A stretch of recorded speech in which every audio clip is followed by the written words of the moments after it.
Kin Live, magazine proche du Kinois. Kin Live, la vie à Kin.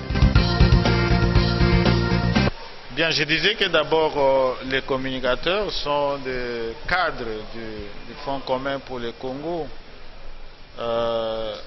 Chaque fois que je suis au contact avec les professionnels des médias, je commence par les remercier parce qu'ils ont été témoins de la manière dont nous avons bâti brique sur brique cette famille politique et le Fonds commun pour le Congo, parce que justement nous voulions qu'elle soit une offre en soi, une nouvelle offre à la population congolaise.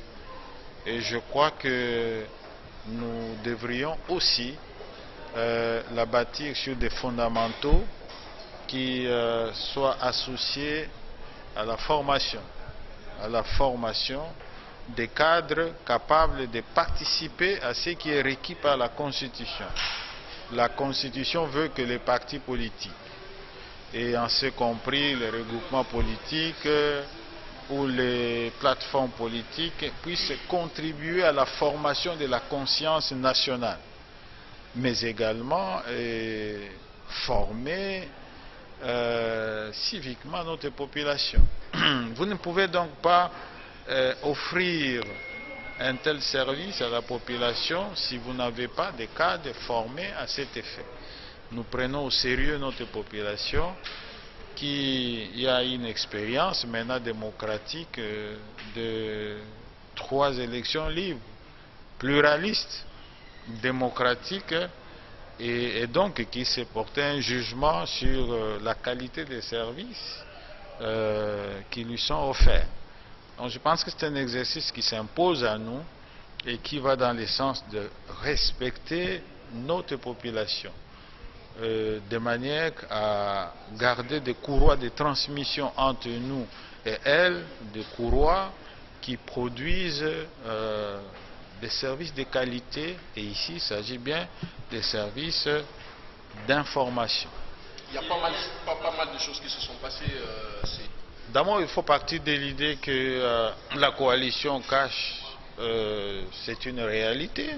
Vous avez vu, quand on mettait sur pied les bureaux de l'Assemblée nationale, ces bureaux ont été constitués conjointement, en tout cas les tickets qui est passé, c'était un ticket conjoint FCC cash.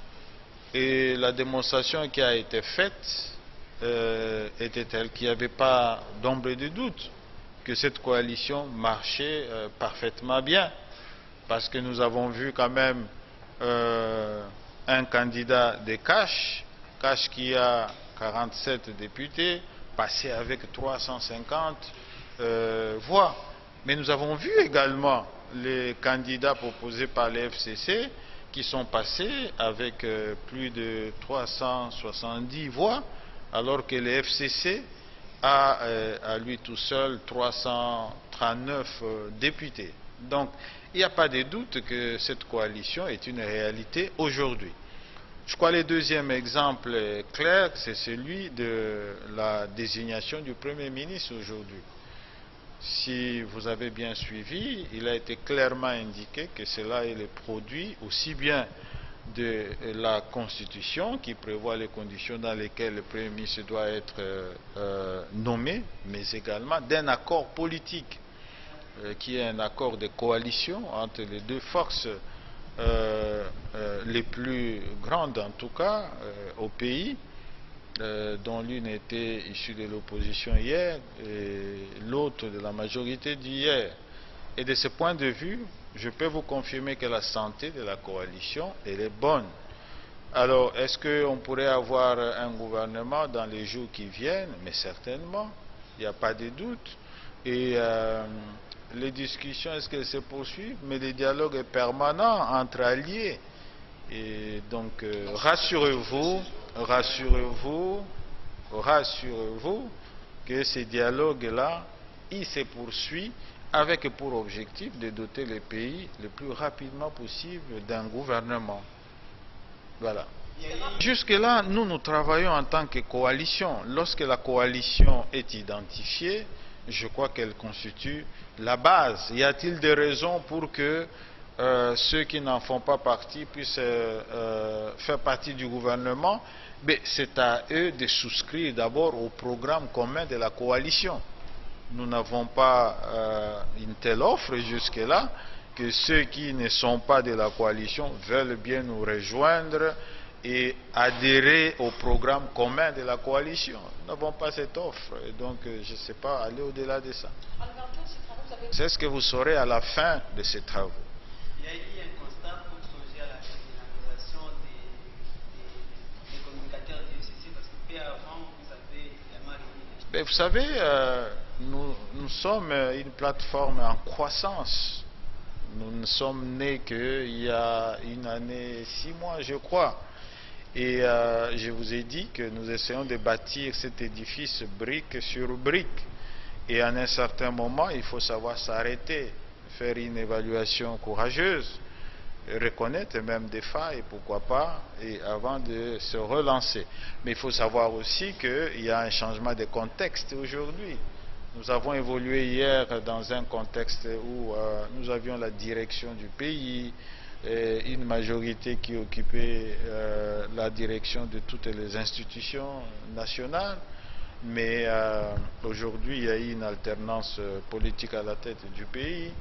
Nous sommes en train de forger une coalition politique et donc il ne faut pas que nous puissions communiquer comme si rien ne s'était passé et comme si nous n'avions aucune leçon à tirer de l'histoire. Nous essayons donc d'actualiser notre communication et la mettre au diapason des enjeux actuels et futurs.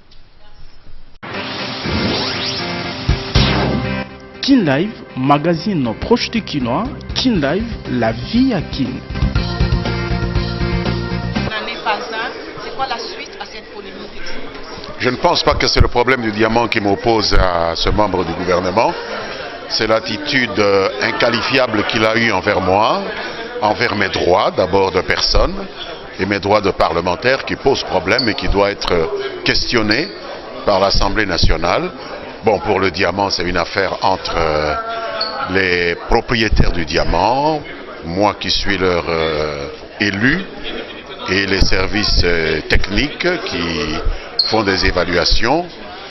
Bon, moi je ne fais pas partie de cette association de creuseurs artisanaux, je ne suis que leur élu qui leur apporte soutien. Je pense que c'est à ça qu'un député peut servir aussi, et je leur ai apporté un soutien logistique, je les ai fait transporter jusqu'à Kinshasa, je leur ai offert le gîte chez moi, et cela m'a valu ce que ça m'a valu.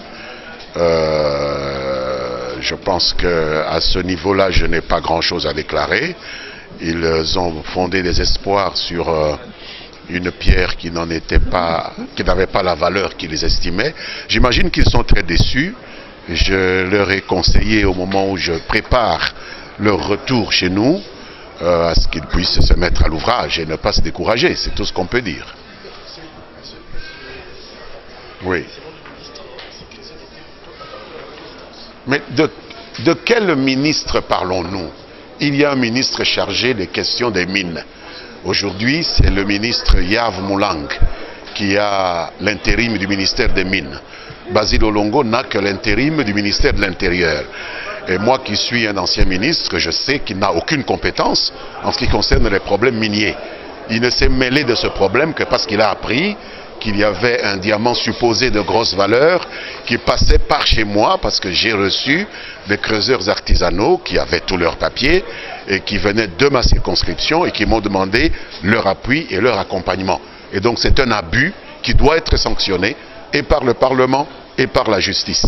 Donc le reste de dire qu'il faut aller avec un diamant chez le président, je ne connais pas de président de la République qui serait en même temps acheteur de diamants. Il faut respecter notre président.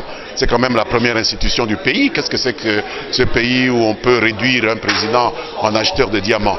Nous ne sommes pas dans une jungle. Voilà. Kin Live, magazine proche du Kinois. Kin Live, la vie à Kin.